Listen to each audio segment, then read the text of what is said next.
Okay, so you've just finished your latest obsession. Maybe it's a new movie from your favorite director or the latest streaming installment from your favorite franchise. Now you've gone down a crazy rabbit hole of interviews, commentaries, and behind-the-scenes footage. But what does some of that BTS footage mean, especially when you're looking at a shot like this? We're decoding these mystery numbers today on Fact Bites.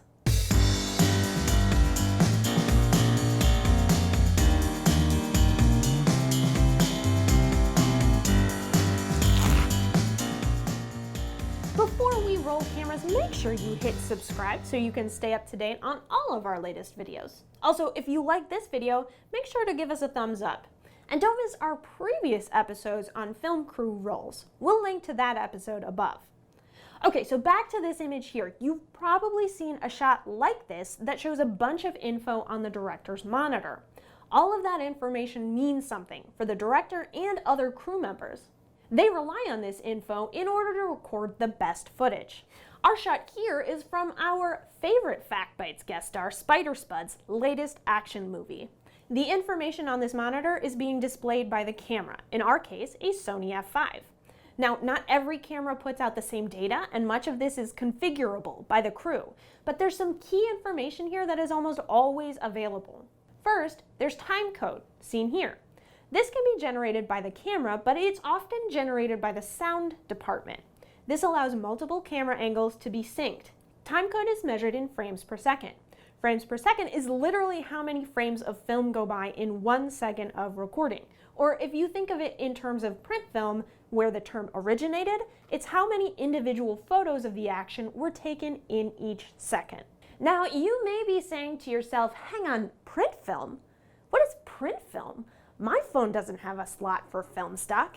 And if you're saying that, then congratulations, you were born after the year 2000.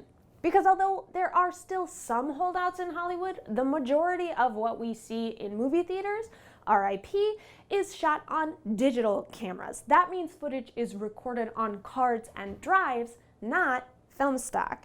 Instead of film print, these cameras have a digital sensor behind the lens that captures the image as a digital file. So whenever we talk about print film or film stock, know that this translates into the sensor on a digital camera, like the one we're using here today. Today, films are shot on 24 frames per second, or if you're US television, 30 frames per second.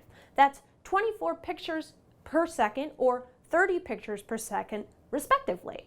Or if we want to get technical, it's 23.98 or 29.97, but that's drop frame rate, and that's another video entirely.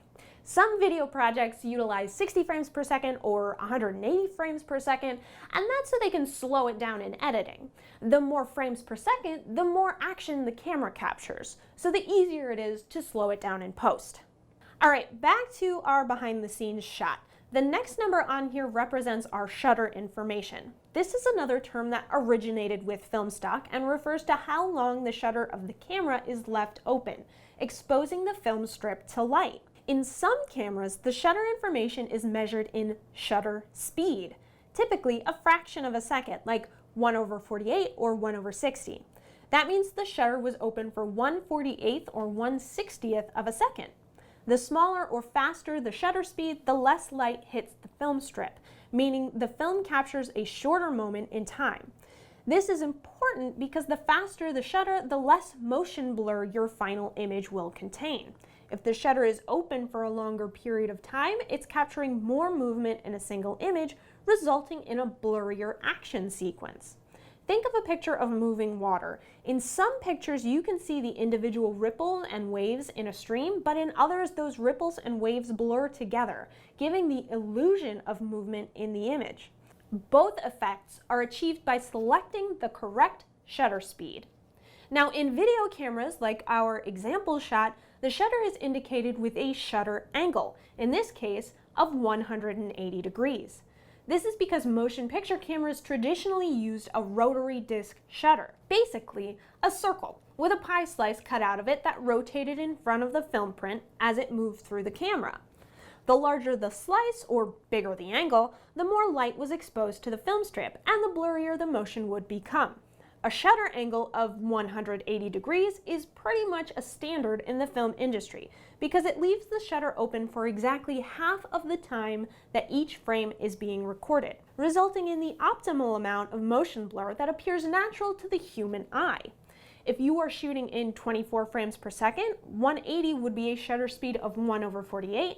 In 30 frames per second, 180 would be a shutter speed of 1/60. As you might expect, shutter speed also impacts how bright your footage will be.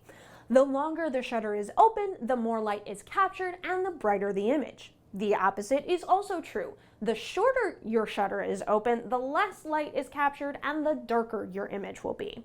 Which is why shutter speed is also connected to our next number, ISO. ISO is the camera's sensitivity to light. Now, this is not the f-stop or the iris, it's the setting in the camera that determines how sensitive that sensor is. It works in conjunction with the shutter speed and the aperture to properly expose footage to light. The higher the ISO, the more sensitive the film stock or sensor, and the less time the shutter needs to stay open for proper light levels.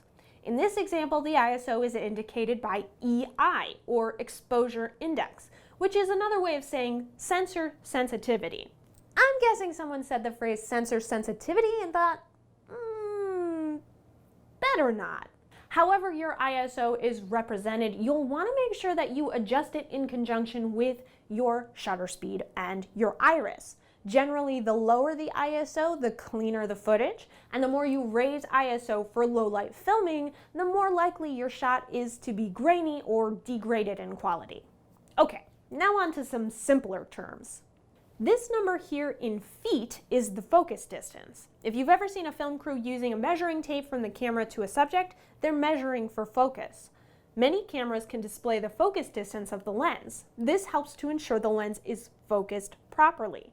This data is especially important to the focus puller, who may rely on these numbers to hit a specific mark. The number next to feet is the aperture. Although aperture is traditionally measured in f-stops, the aperture in this camera is measured in t-stops, or transmission stops, which tells us how much light is being transmitted through the lens. Why t-stops and not f-stops? Because f-stops are not necessarily universal across cameras and lenses, and t-stops are a more specific measurement that is more consistent across gear. This number here is the color temperature, measured in kelvins. Color temp tells how warm or cool the lighting in a scene will be, and you always want to white balance your camera before you start recording. White balancing is when you tell your camera what spots in the scene should look white, i.e. no color. If you don't remember to white balance, you risk your video turning out super blue or super orange. Generally, color temp sticks between 3200K, indoor incandescent warm yellow-orange light, and 5600K, outdoor, sunshine, cool blue light. And below that, we have the resolution of the video being captured, 4K. Although, technically, this is being captured in ultra high def, or UHD. True 4K is an image that is 4,096 pixels across, 2,160 pixels down. This footage is only 3,840 pixels across, resulting in an image with an aspect ratio of 16:9, or the average size of a widescreen TV. True 4K has an aspect ratio of 1.9:1, which is why you might see black bars at the top and bottom of your screen if you're playing a video that's in true 4K.